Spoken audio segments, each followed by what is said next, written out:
Aming kamusmusan kay raming palaisipan, ngunit tatlong bagay ang aking natutunan.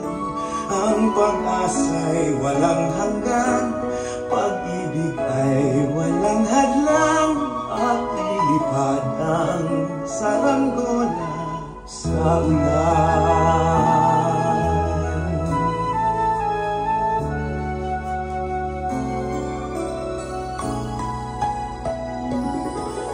At kung ang pagsinta ay di man nagtagal, ang mas mahalaga, natutong magmahal, umibig ng walang panghihinayang.